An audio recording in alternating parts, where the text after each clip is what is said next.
Hoje não tem vídeo aqui de abertura, porque a gente não vai começar uma série hoje. Como eu já havia dito, a gente está num encontro todo especial.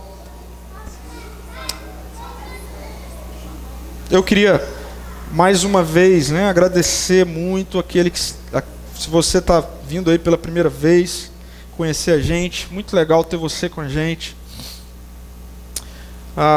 Eu costumo dizer, e é verdade mesmo isso que eu digo, que essa aqui, sim, é a pior igreja que tem o pior pastor. E é verdade, eu falo isso com a turma, é verdade. Eu olho para caramba, como é que pode estar vindo gente, né? Aí Deus me lembra assim, porque não tem nada a ver com vocês. Porque não tem a ver com vocês. E é isso. Então você está vindo aí pela primeira vez, é assim. Nós somos uma comunidade simples, mas que confia profundamente na graça de Jesus sobre as nossas vidas e no amor inexplicável, surreal e transformador que vem dele, tá bom? Então é muito bom ter você aqui com a gente. E eu quero refletir um pouquinho com vocês nesse tema, Jesus sem filtros. Vocês vão entender por quê. Eu não sei se você sabe disso, mas de acordo com o IBGE, nós no Brasil temos 86,8% da população brasileira cristã. Okay? Cristã. Então, em outras palavras, o Brasil é um país predominantemente de cristãos. Aqui a gente está falando de milhões de pessoas, sejam ou de vertente cristã católica, apostólica romana, ou evangélica, ambos cristãos. Então nós somos 86,8% na nossa população total. Bom, a questão é, e aí? O que isso significa? Na prática. E aí? 87% de brasileiros, milhares de brasileiros, que se você perguntar, vai dizer, eu sou cristão. Okay? Eu sou cristão, eu sou cristã. O que isso significa? E daí? E aí? O que isso significa? Quero responder essa questão trazendo o tão conhecido expectativa e realidade. Para tudo, ou para muitas coisas a gente tem... Bom, você quer saber a expectativa ou você quer saber a realidade? Então nós temos uma expectativa, e aí eu quero depois falar um pouquinho sobre a realidade. Qual é a expectativa? A expectativa por trás dessa referência a pessoas como sendo cristãs, cristão, cristã, está muito baseado naquilo que as Escrituras, que a Bíblia vai nos mostrar acerca do que é ser um cristão. Não sei se você sabia disso, mas Jesus, ele nunca mencionou essa expressão. Sabia disso? Jesus nunca chamou ninguém de cristão. Jesus nunca chamou uma pessoa, um homem ou uma mulher de cristão, de cristã. Jesus chamou homens e mulheres de discípulos. Essa palavra cristão, ela aparece pouquíssimas vezes nas Escrituras. E a primeira vez que ela aparece é num contexto, e é nesse contexto que eu quero trazer para vocês o que é a expectativa acerca do ser cristão. No livro de Atos, no capítulo 11, versículo 26, nós lemos que foi em Antioquia que os discípulos, está vendo? Os discípulos foram chamados de cristãos pela primeira vez. Foi em Antioquia, contextualizando para você. Jesus já havia andado por aqui, ele já havia passado pelo processo da crucificação, Jesus já havia ressuscitado, ele já havia voltado para o Pai. Okay? E é só depois de um bom tempo que nós lemos então que em Antioquia, numa cidade, os discípulos fruto do espalhar da mensagem do Evangelho a partir daqueles primeiros seguidores de Jesus. O Evangelho então foi alcançando pessoas.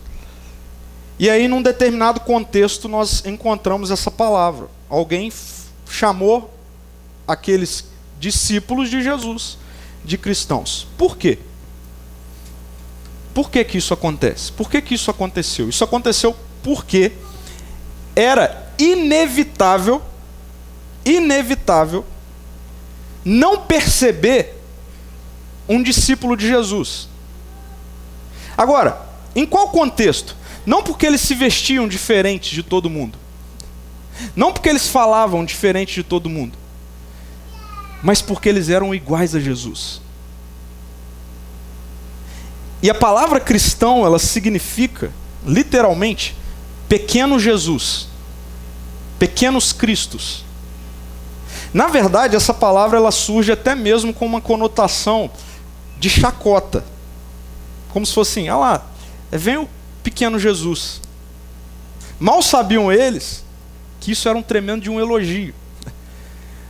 Porque quando alguém foi chamado de Jesus, era porque era inevitável. Porque ao olhar para a vida daquelas pessoas, eles viam Jesus. Eles viam a forma de Jesus viver. Eles começaram a olhar para um grupo de pessoas que viviam ao redor do Evangelho, e essas pessoas viviam de uma forma diferente. Que forma diferente? Não era julgando os outros que não viviam junto com eles. Mas sabe como eles viviam?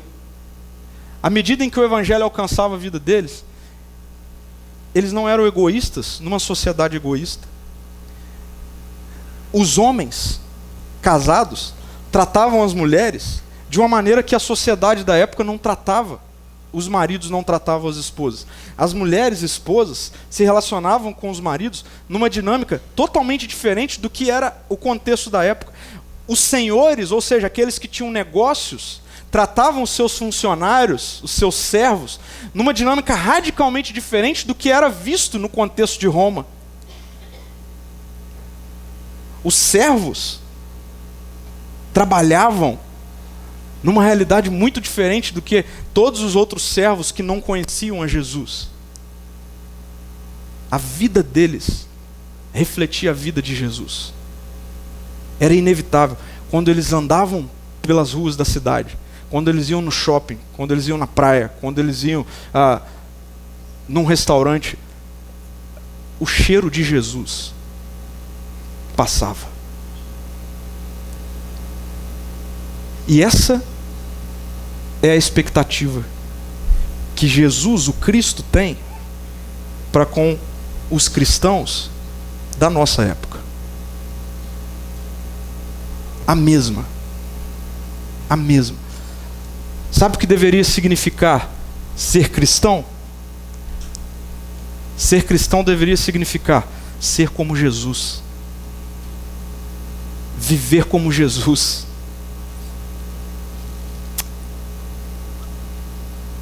Sabe o que significa ser 87% de cristão?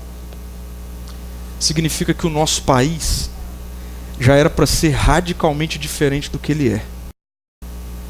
Sabe o que significa ter 87% de pequenos Jesus espalhados pela nação?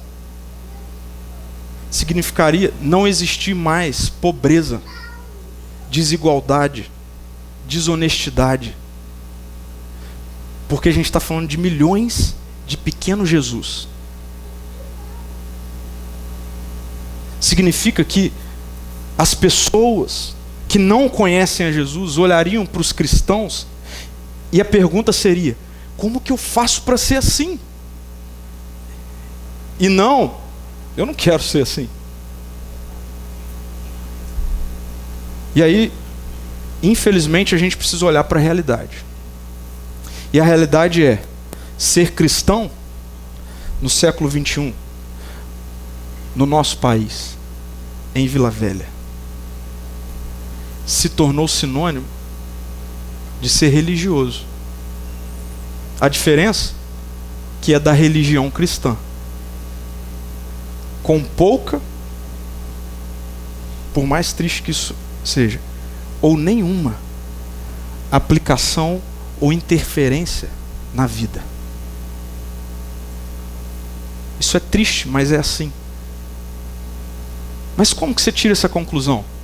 Olhando para a nossa sociedade. Como que você conclui isso? Olhando para segunda-feira. Se 86% da população cristã de Vila Velha fosse como Jesus, todo mundo ia... A gente teria uma outra cidade, em todos os sentidos. E eu não sei se você sabe, mas a gente vive num dos estados mais violentos do país.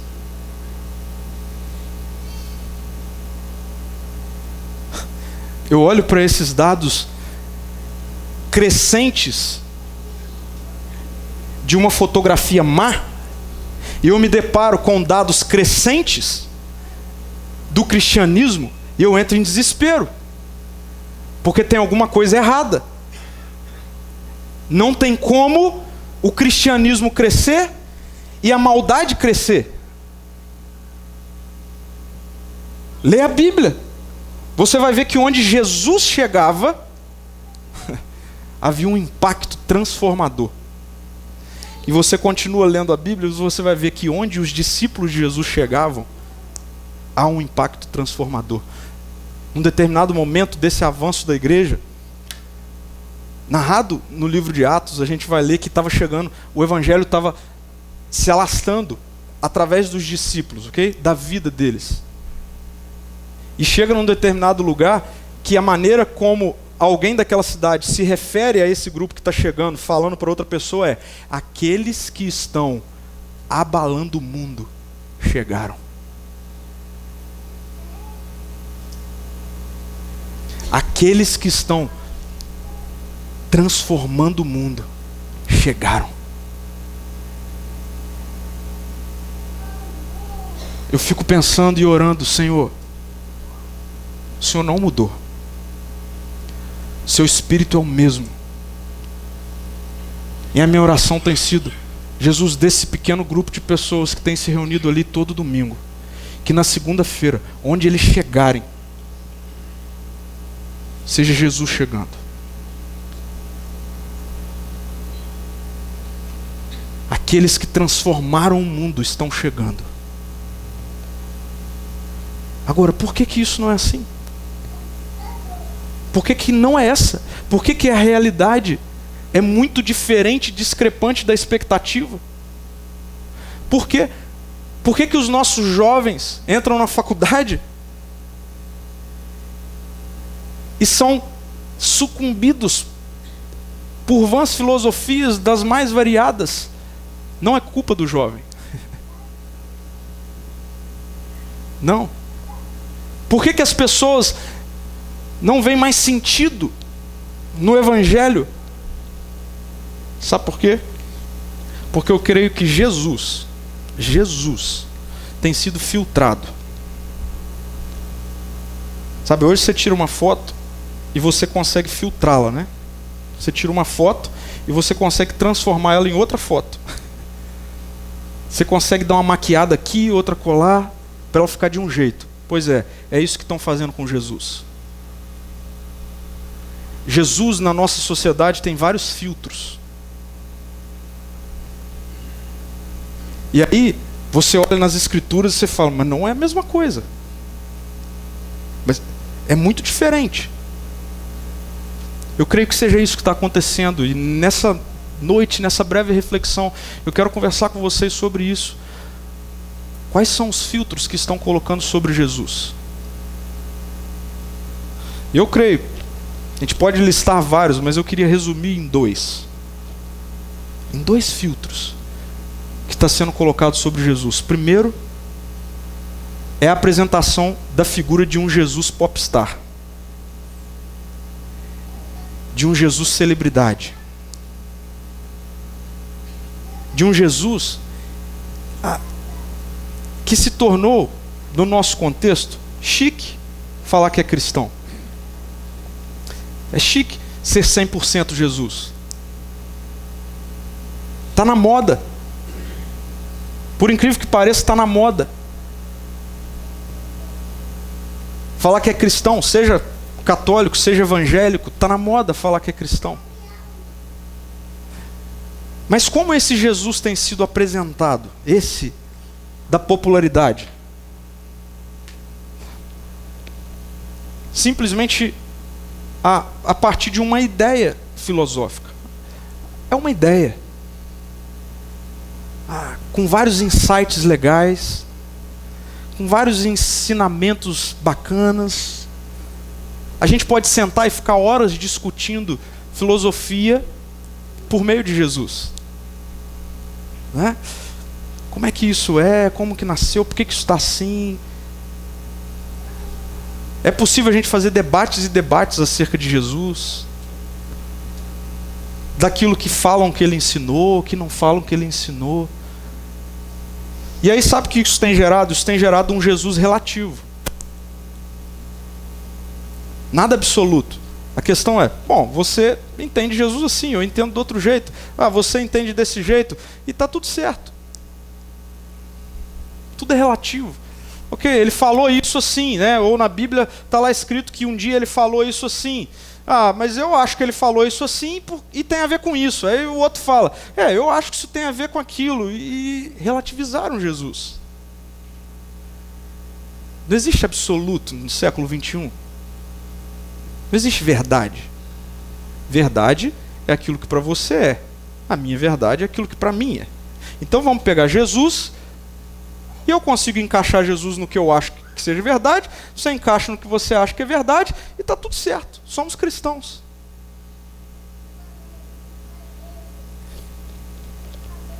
E com isso, geraram um Jesus manipulável. Ele é manipulado. Ele se encaixa na minha vida, e eu me relaciono com ele, encaixando ele na minha vida. Ele que se enquadre na minha história. E eu consigo manipular essa ideia filosófica. Mas eu sou cristão. Um Jesus popstar. Mas eu creio que exista um segundo filtro, tão destrutivo quanto esse. Qual é? É o Jesus da religião. O Jesus da religião. E esse também possui algumas características que, a partir do filtro da religião, nos são apresentadas, e nós convivemos muito bem com ela. O Jesus da religião é um Jesus frágil, extremamente fragilizado, perdedor, sempre sofre, está sempre triste. E aí ele gera cristãos sempre triste, sempre sofredor, sempre carregando a cruz.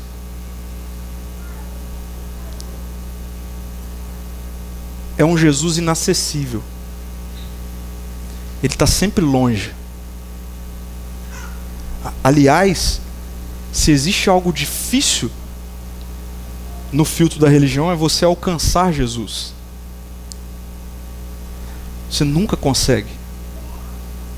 Sabe por quê? Porque você é tomado todos os dias pelo impulso de ter que fazer algo para se aproximar dele. E aí sabe qual é o resultado disso? Sempre culpa e distância. Porque a conclusão que você chega é, honestamente, por mais que você se esforce, você nunca consegue chegar. Aí ele se torna inacessível. O Jesus da religião, dificilmente você conversa com ele. Por quê? Porque você nunca se sente na posição de eu posso conversar com ele. Na verdade, você se sente sempre na posição de ele está bravo comigo, ele está triste comigo. Hoje não dá para eu falar com ele. O Jesus da religião, na verdade, ele vive sempre escondido. Sempre escondido à espera de te pegar, fazendo alguma coisa errada. E você vive com medo dele. Você vive com medo do Jesus da religião. Quem aqui não vive assim? Com medo de Deus? Quem aqui não cresceu ouvindo que se você não fizer isso, Deus vai te castigar? Ele está atrás de você todo dia. E se você fizer, você vai ver o que vai acontecer com você. Sabe o que isso gera? Culpa. Por quê? Bom, a não ser que isso seja só comigo, mas todo dia eu falo, eu não sou digno. Eu não consigo. Eu não sou digno. O Jesus da religião está sempre distante. Sempre inalcançável. Porque ele não passa de um símbolo religioso. O Jesus da religião é um símbolo religioso. É um símbolo. Seja um folheto, seja um objeto que a gente coloca em algum lugar da casa, a gente anda, né, com um crucifixo. Presta atenção, não estou dizendo que essas coisas são erradas em si, ok? Não são. Mas muitas vezes nós olhamos para essas coisas única e exclusivamente como um Jesus simbolicamente representado, um símbolo frio, inacessível, que eu não o conheço, que eu não me relaciono. Aí sabe o que se tornou o cristianismo, gente? Se tornou ultrapassado e irrelevante. Deixa eu explicar isso aqui. Sabe por que se tornou irrelevante? Porque chega amanhã, segunda-feira, eu vivo a vida do jeito que eu quero, eu tomo as minhas decisões do jeito que eu quero, eu me relaciono com a minha esposa do jeito que eu quero, eu me relaciono com o trabalho, com o dinheiro, com o meio, com a sociedade, com a natureza, do jeito que eu quero. Eu não tenho nada para ouvir desse Jesus da religião. Aí isso explica porque nós temos 87% da população brasileira que se diz cristã e não vive como Jesus. Por quê? Porque ou tem nele apenas um status, mas eu diria que a maioria tem nele apenas um símbolo religioso. Que eu me deparei com tantas pessoas que chegaram para mim em conversas e falaram: pastor, eu parei de ir na igreja. Mas por quê? Nada do que é falado lá tem a ver com o que eu estou vivendo. Eu sei várias coisas, mas pouca coisa é do que eu estou vivendo. Porque, de fato, a mensagem do cristianismo ela pode se tornar irrelevante. Nada aplicado para a vida. Essa mensagem distante, descolada da carne, da vida. Sabe que o cristianismo enquanto religião ele é bom, sabe para quê? Para salvar a alma. Meu futuro está resolvido. Mas enquanto isso aqui eu vivo do jeito que eu quero. Deixa eu dizer para você, isso não faz sentido, isso é religião. Eu te desafio a ler a Bíblia e você vai ver que isso não é assim.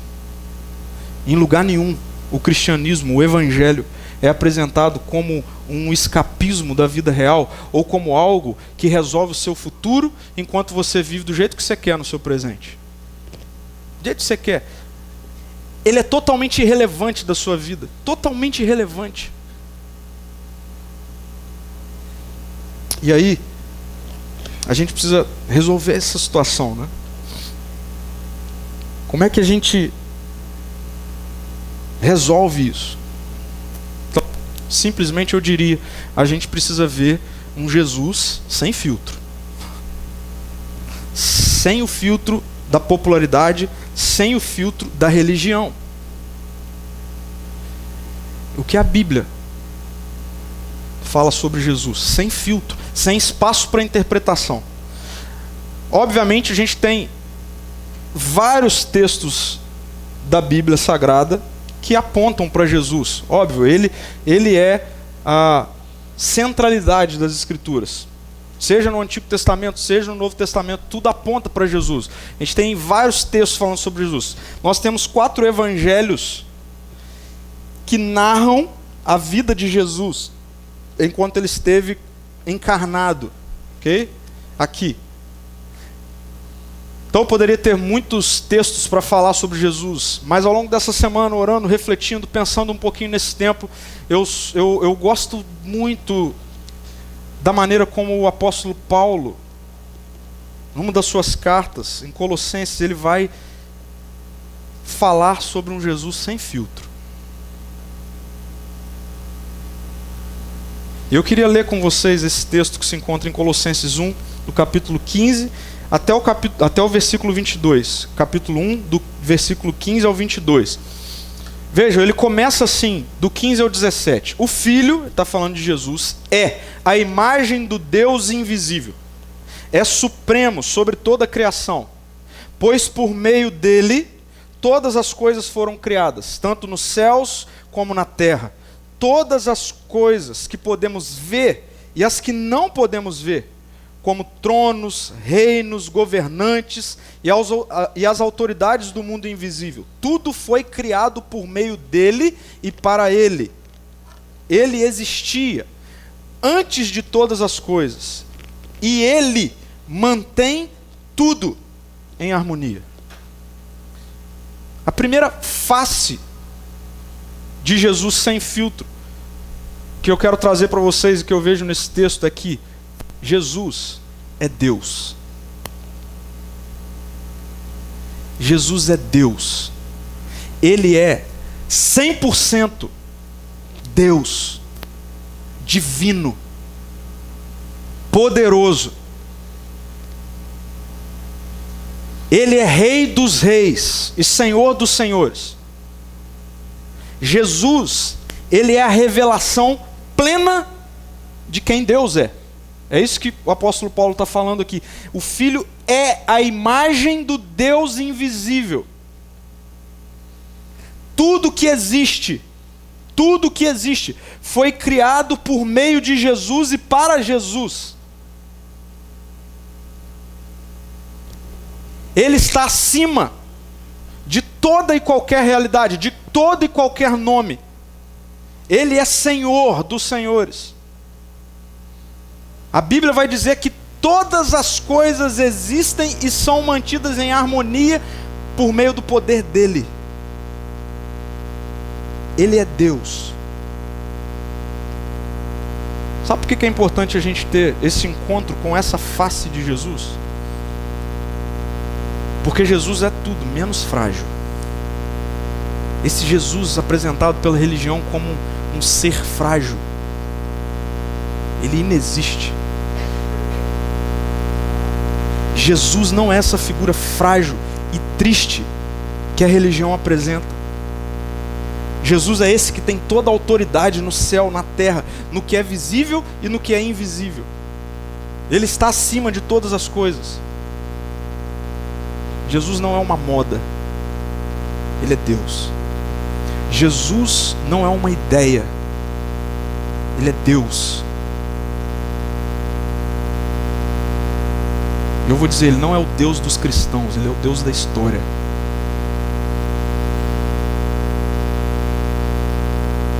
Pouco importa alguém dizer, mas eu não creio nele. Não muda nada o fato de que Jesus é Deus.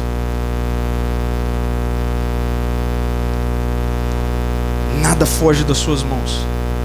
Jesus, por ser Deus, não é relativo, e muito menos mutável, adaptável, manipulável. Ele é Deus. Jesus não muda de acordo com a época. Jesus não muda de geração por geração. Não, a palavra diz que de geração em geração ele é Deus. Jesus não pode ser manipulado pelo meu coração ou pelo seu coração, porque ele é Deus. E o texto continua, a partir do versículo 28, dizendo assim: Ele é a cabeça do corpo, que é a igreja. Ele é o princípio supremo sobre os que ressuscitam dos mortos. Portanto, ele é o primeiro em tudo, pois foi do agrado do Pai que toda a plenitude habitasse no Filho, e por meio dele o Pai reconciliou consigo todas as coisas. Por meio do sangue do Filho na cruz, o Pai fez as pazes com todas as coisas, tanto nos céus como na terra. Isso inclui vocês, que antes estavam longe de Deus, eram seus inimigos, dele separados por seus maus pensamentos e ações. Agora, porém, ele os reconciliou consigo por meio da morte do Filho do corpo físico. Sabe qual é a outra face de Jesus? Sem filtro. Ele é humano. Ele é humano. E aqui está a beleza do Evangelho. Ele é Deus, mas ele é humano. Ele é supremo sobre os que ressuscitam dos mortos. Quem morre? Quem morre? Um ser humano. Deus não morre.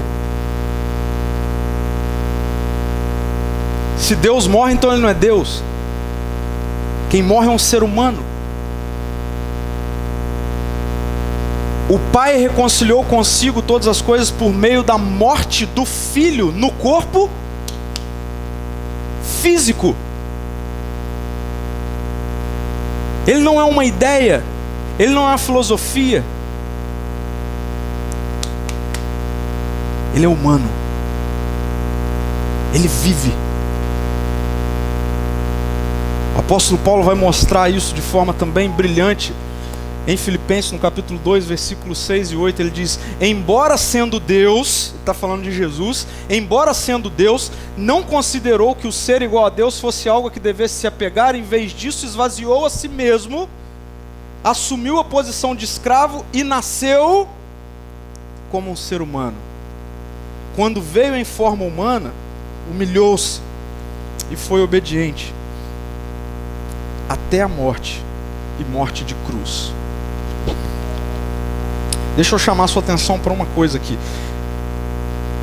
A religião enfraquece o impacto do Evangelho ao negligenciar a humanidade de Jesus. Sabe por quê? Simples. Porque se alguém diz para mim assim: Pedro, você precisa ser como Jesus é. E aí eu olho para Jesus e eu vejo a face de Deus. Eu vou falar: não dá. Por quê? Porque eu sou ser humano. Eu não sou Deus. Tá entendendo? Eu sou ser humano, eu não sou Deus. Pois bem, deixa eu trazer algo que pode assim te libertar de um monte de coisa. Quando Jesus diz que Ele quer que você seja como Ele, Ele está olhando para a humanidade dele e não para a divindade dele. Porque quando Jesus pisou aqui, a Bíblia é clara, ele não considerou que o ser igual a Deus era algo que ele deveria se apegar, e ele se esvaziou. Ele se esvaziou de quê? Da divindade dele. Muitas pessoas usam esse texto para ficar: nós precisamos nos esvaziar. Não é essa atitude que o apóstolo Paulo está dizendo que nós devemos ter como a de Jesus. Sabe por quê? Porque eu não tenho do que me esvaziar. Essa é uma pregação antropocêntrica, que coloca o homem como centro, que fala que a gente é muita coisa. E aí, para então viver o Evangelho, a gente precisa se esvaziar. A gente não é nada. Eu não tenho do que me esvaziar. Só quem tinha do que se esvaziar era Jesus, porque Ele é Deus. Eu não tenho do que me esvaziar. Ele tem do que se esvaziar. Ele é Deus. Mas ele não considerou que o ser igual a Deus era algo que devia pegar-se. Quando nasceu, ele nasceu como um ser humano. O Gabriel, o bebezinho, depende da mãe. Jesus dependia da mãe. Um ser humano.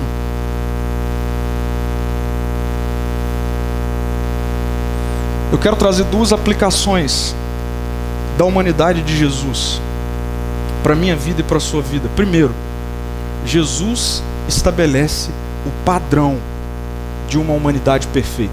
Jesus estabelece o padrão de uma humanidade perfeita. A gente olha e diz assim: está tudo imperfeito.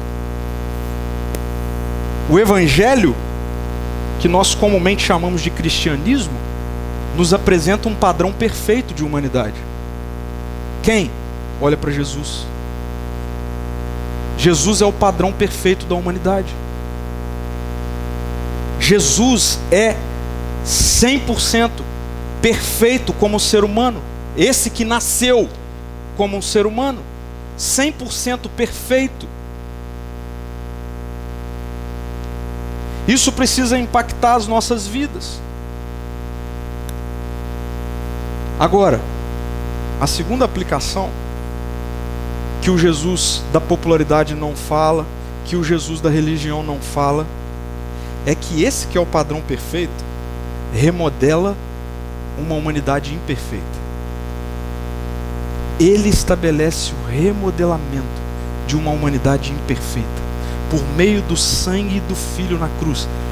O Pai fez as pazes com todas as coisas, o que inclui o ser humano. E aqui a gente precisa entender um pouquinho acerca do Evangelho, para a gente entender o que o Evangelho faz.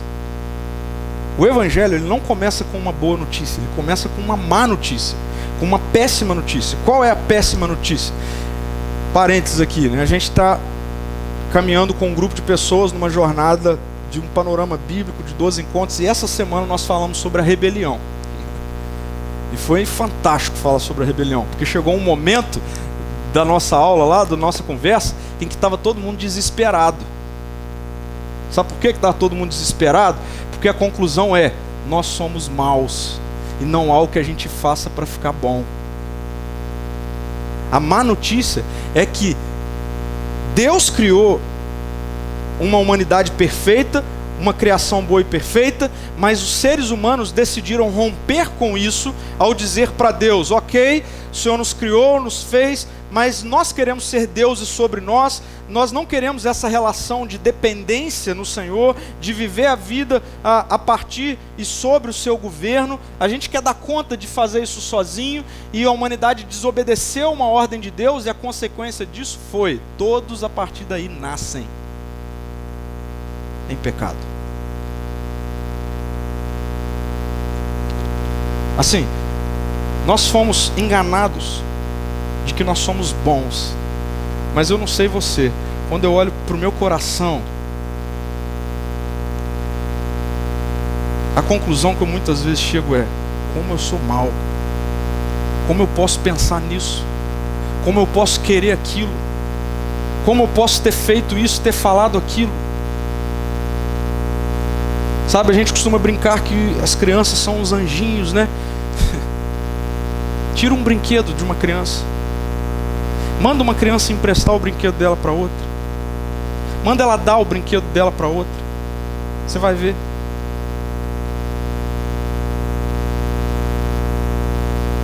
Uma criança novinha, ela erra, ela derruba alguma coisa e ela põe a culpa na boneca. Sabe o que é isso? Nós não somos tão bons assim quando a gente acha que é. E aí eu tenho visto uma sociedade assim, há muito tempo, projetar que vai chegar em algum momento da história em que nós vamos evoluir tanto que vai ficar tudo muito bom. Bom, eu não sei qual sociedade tem sido vista, porque eu olho e eu vejo o contrário. Quanto mais o tempo passa, mais as pessoas são desonestas, mais eu vejo tragédia, mais eu vejo problema. Quanto mais a tecnologia floresce, mais jeitinho as pessoas dão de ser corruptos. Falo, cadê essa humanidade que está evoluindo tanto ao ponto de ficar boa? Mais desigualdade há. Aí de vez em quando a gente faz uma obrinha aqui, ali, né? Faz uma viagem assim, para desencarno de consciência. Eu vou lá em algum lugar pobre, dar alguma coisa que sobrou do que eu tenho, para isso me dar uma sensação de que eu sou bom.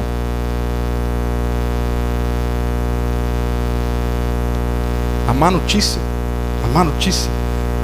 é que por mais que a gente tente por conta própria, nós não vamos evoluir tanto assim ao ponto de ficar bom. Porque o negócio não é ficar bom, o negócio é ser perfeito. É 100% perfeito,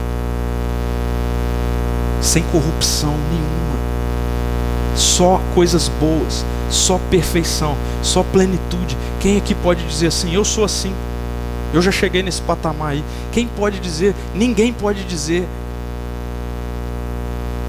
A má notícia é que isso era para ser eterno, eterno. Mas a boa notícia é que Deus fez as pazes com a criação, não porque eu ou você fomos evoluindo até o ponto de ficar bom, não, é porque Ele se fez carne 100%, e um dia esse Deus 100% perfeito, sabe o que Ele fez? Ele foi para uma cruz e vestiu a minha imperfeição e a sua imperfeição, e naquele dia Deus fez as pazes. Por quê? Porque o preço da rebelião foi pago.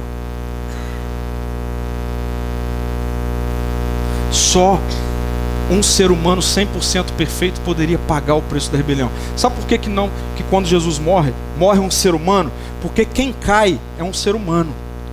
Simples assim.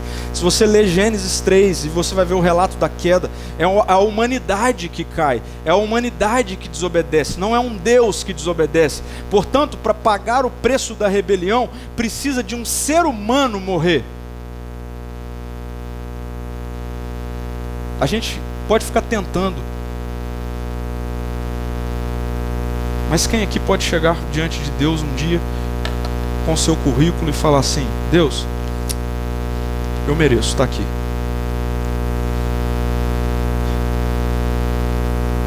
Para isso acontecer, meu querido, minha querida, você precisa ter no seu currículo 100% de perfeição. Não pode ter 1%, 2%, não pode ter erro. Você tem que ter 100% de perfeição. Porque Deus, o Deus das Escrituras, o Deus do Evangelho é um Deus 100% perfeito. A boa notícia é que você pode chegar diante de Deus e Jesus entrar na sua frente. Está entendendo isso? A boa notícia é que você chega diante de Deus e por você estar em Jesus, sabe o que acontece? Deus olha para você e vê Jesus. Aí sabe o que acontece? Você está 100% justificado. 100% justificado. O Pai tem alegria em se relacionar com você. Por quê? Porque você está em Jesus. Não são os seus méritos, não são as suas obras, não é o seu esforço. É Jesus que te representa. É Jesus que credencia você e a mim a estarmos diante de Deus. E Ele faz isso, remodelando a minha vida e a sua vida. É aqui que entra essa boa notícia, o Evangelho. Existe esse ser humano perfeito que dá conta. Existe esse gold standard, esse padrão perfeito, padrão ouro, que Deus pode olhar e falar assim: está resolvido, não há mais rebelião. Jesus não se satisfez em ser unigênito. Pela graça Ele quis ser primogênito. Sabe o que significa? Unigênito significa único filho legítimo. E a Bíblia diz que Jesus é o único filho legítimo. Mas quando Jesus vai para a cruz, Ele não é unigênito, Ele passa a ser primogênito. Ele é o primeiro filho, mas de muitos que são adotados porque estão nele, porque estão em Jesus. Agora, Preste atenção nisso. O discurso do Jesus pop, de que Jesus ama tudo, de qualquer jeito, não é o do Jesus sem filtro. Sabe por quê? Porque Jesus te ama tanto que quando ele entra na sua história, não dá para ele continuar batendo palma para o que você faz do jeito que você quer fazer. Quando Jesus entra na minha história, ele não vai ficar passando a mão na minha cabeça assim, pode continuar do jeito que você está. Não, ele me ama tanto, ele te ama tanto, que ele começa a alinhar a nossa vida. Alinhar a nossa vida. O Evangelho não é uma mensagem de um amor conivente. O Evangelho é uma mensagem de um amor redentivo, transformador. Eu gosto muito dessa fala do pastor Wayne Cordeiro. Ele diz assim: a boa notícia é que não se trata de fazer mais ou fazer menos. Deus o criou à imagem dele. Está falando de você, de mim. Deus nos criou à imagem dele. Por isso, quanto mais você se torna semelhante a Jesus, o ser humano perfeito, mais se tornará a pessoa para a qual ele criou. É nele, em Jesus, que você encontra a verdadeira plenitude, não em atividades religiosas. O que o Wayne Cordeiro está falando é o seguinte: o Evangelho nos alcança, sabe o que ele faz? Ele nos traz para um padrão de obra, de construção da humanidade perfeita. Por isso, cada vez mais com Jesus, e que eu passo a ser parecido com Jesus, mais ser humano eu sou. Mais da humanidade que Deus me criou para ser, eu passo a viver e desfrutar. Olha só isso aqui que eu falo. Olha que palavra de liberdade. O Evangelho é a boa notícia de que eu não preciso mais ser humano como Adão, mas ser humano como Jesus. Essa é a boa notícia do Evangelho. Eu não preciso mais viver como aquele ser humano rebelde, independente, autônomo, que virou as costas para um Deus que me criou. Não, eu agora posso ser um ser humano como Jesus é. E à medida em que eu sou um ser humano como Jesus é, mais o meu casamento vai ser o melhor lugar do mundo, mais o meu trabalho vai ser o melhor trabalho do mundo, mais o meu tempo de descanso vai ser o melhor tempo de descanso do mundo, mais a minha viagem de lazer vai ser a melhor viagem de lazer. Por quê? Porque não sou mais eu quem vivo, mas é Jesus que vive em mim. Que vive em mim, aqui. Não estou falando de céu, eu não estou falando de futuro, estou falando de agora. Jesus vive em mim agora. E o apóstolo Paulo vai terminar esse trechinho, versículo 22 e 23, dizendo assim: como resultado do sacrifício de Jesus, vocês podem se apresentar diante deles santos, sem culpa e livre de qualquer acusação. Ele não está falando de futuro, ele está falando de agora. Presta atenção, se você está em Jesus, se você se rendeu ao Evangelho, a Bíblia diz que isso é pela fé, é uma decisão de coração e uma proclamação de palavras. Se isso aconteceu na sua vida agora, independente do que você fez na sua história até aqui, se isso é assim na sua vida agora, você pode estar diante de Deus livre de qualquer acusação, de qualquer culpa. É preciso, porém, que continue a crer nessa verdade e nela permaneçam firmes. Por quê? Porque é um processo. Duas aplicações para a gente. Primeiro, quem é Jesus para você? Seja honesto. Quem é Jesus para você? Em qual Jesus você tem crido ao longo da sua vida? Somos a maioria da população, ok? Em qual Cristo você tem crido? Qual tem sido o impacto dessa crença na sua vida, nas suas tomadas de decisões, na sua forma de relacionar, seja com você, seja com o próximo, na sua maneira de lidar com as demandas do dia a dia?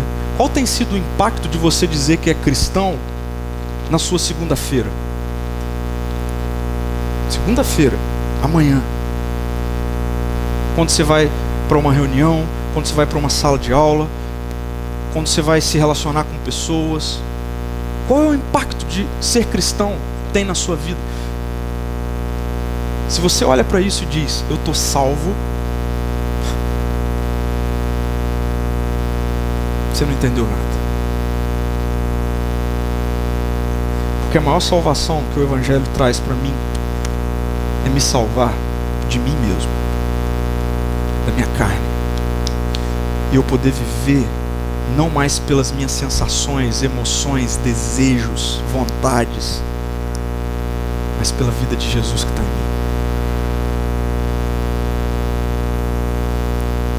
E por fim, a gente pode ficar inventando Jesuses, mas só existe um Jesus real. O Deus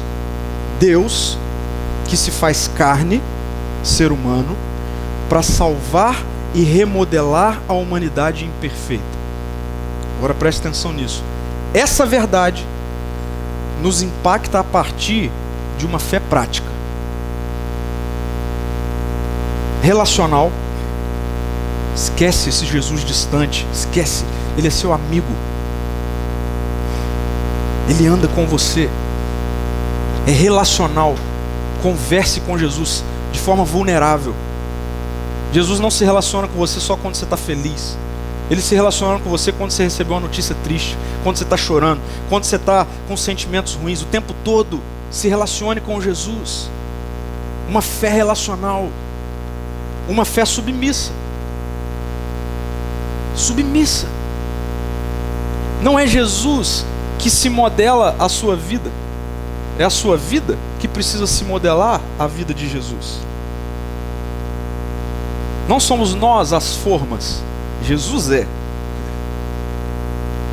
E vida abundante, vida plena, vida feliz, vida alegre, independente da circunstância, só existe à medida em que essa forma aqui passa a tomar a forma de Jesus. Por isso muitas vezes é submissão. É submissão. E todas as vezes em que eu resisto à submissão, quem sofre sou eu. Quem deixa de ser modelado ao caráter de Jesus sou eu. Quem deixa de aproveitar de vida abundante que Jesus disse que veio trazer agora sou eu. E por fim, uma fé integral. Integral. Jesus não quer resolver o problema da sua alma. Jesus veio para resolver o problema da nossa vida. E vida não é só alma. Nós não somos um monte de fantasma. É carne. A palavra de Deus diz que Ele é o primeiro da ressurreição dos mortos na carne. É vida integral. Pare com essa esquizofrenia religiosa de viver uma coisa na carne e outra coisa no espírito, como se fossem duas coisas separadas uma da outra. Não é. Não é. Quem acorda é um ser integral, que tem alma, que tem carne. Pare de descolar a vida cristã, como se uma coisa é você orar para o seu espírito e outra coisa é a forma como você vive. O impacto do Evangelho é integral. E eu vou terminar dizendo, ele é maravilhoso. Viva essa fé num Jesus sem filtro. Feche seus olhos, eu quero orar por você.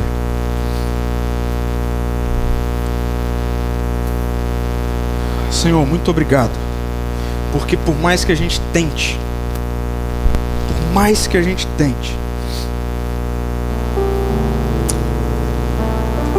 que a sociedade tente, não dá pra gente mudar o que é imutável. Deus, eu te agradeço por esse tempo que a gente está tendo aqui agora, porque isso é prova da graça do Senhor. Da graça do Senhor que encontra corações aqui que muitas vezes tentam manipular quem o Senhor é a partir de uma religião, quando o Evangelho não é uma religião. A tua palavra não mostra uma religião.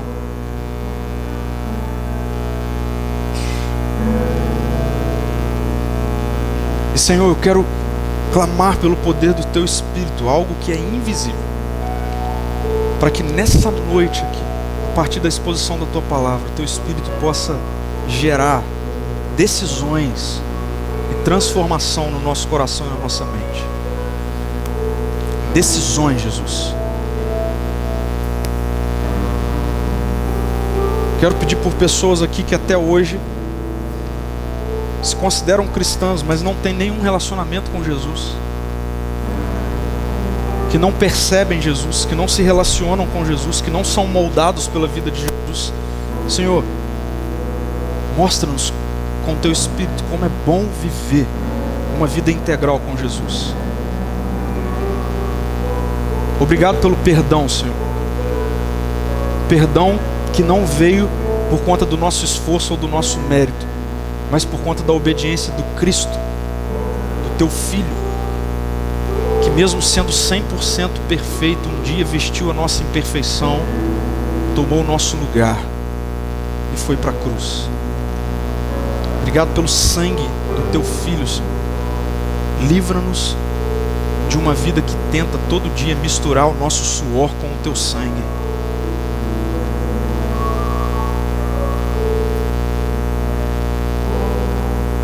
Em nome de Jesus. Amém. Amém.